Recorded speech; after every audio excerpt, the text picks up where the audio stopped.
নমস্কাৰ চাবিদসকল ড্ৰিমছ অসমৰ নতুন ভিডিঅ'লৈ আপোনালোকক স্বাগতম জনাইছোঁ। চাবিদসকল আজিৰ ভিডিঅ'টো আপোনালোকে লৈ আহিছে এখন বিশেষ নিৰ্দেশনা পত্ৰ। যেহেতু বৰ্তমান গৰম বন্ধ চলি আছে আৰু আগষ্টৰ পৰা বিদ্যালয়সমূহ পুনৰ আৰম্ভ হ'ব আৰু এই আৰম্ভ হোৱাৰ আগমুহূৰ্তত মৰ্ণিং এছেম্বলিক লৈ এখন বিশেষ নিৰ্দেশনা প্ৰকাশ কৰিছে। এই নিৰ্দেশনাখন প্ৰকাশ কৰিছে government of Assam, department of school education Dispur আৰু দেখিবলৈ পাইছে ডেট 24/7/2024 আৰু এই নিৰ্দেশনাখনত কি উল্লেখ আছে আপোনালোকক মই জনাব বিচাৰিছোঁ। The Department of School Education hereby issued the instruction of morning assembly for all school under the department.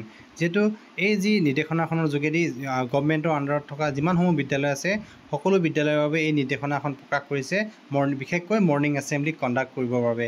যিহেতু মৰ্ণিং এছেম্বলিত কি কৰিব লাগিব আপোনালোকে 1 আগষ্টৰ পৰা এই কথাখিনি এই নিৰ্দেশনাখনত উল্লেখ আছে। দেখিছে conduct in a discipline and systematic way. যিহেতু আমি মৰ্ণিং এছেম্বলি খুব ডিচিপ্লিন আৰু ছিষ্টেমেটিকভাৱে কৰিব লাগে। আৰু 2 নম্বৰত আছে all student and teachers must participate. যিহেতু যি মৰ্ণিং এছেম্বলিত ষ্টুডেণ্টৰ লগতে সকলো শিক্ষকেই অংশগ্ৰহণ কৰিব লাগিব। এই যি 3 নম্বৰতে আছে কণ্ডাক্ট এক্টিভিটি লাইক পেয়াৰ, জাতীয় সংগীত, ৰাষ্ট্ৰীয় সংগীত, অ'ট টেকিং।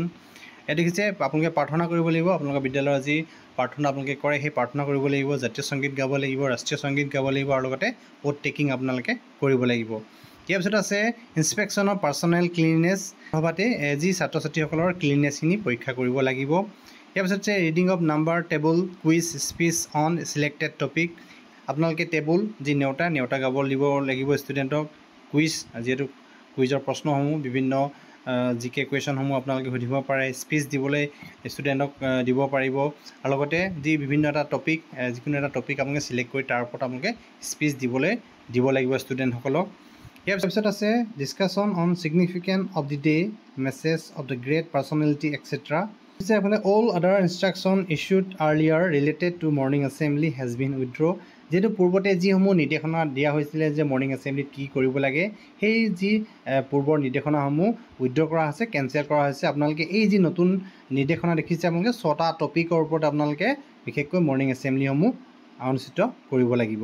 আজি ভিডিঅ'টো আপোনালোকক দেখালোঁ যিহেতু মৰ্ণিং এছেম্বলিত কি নতুন কথা সংযোজন কৰা হৈছে। ত' চাবিসকল ভিডিঅ'ত ইমানখিনি আছিলে। ভিডিঅ'টো একেলগে চাই থকাৰ বাবে আপোনাক পুনৰবাৰ ধন্যবাদ জনালোঁ।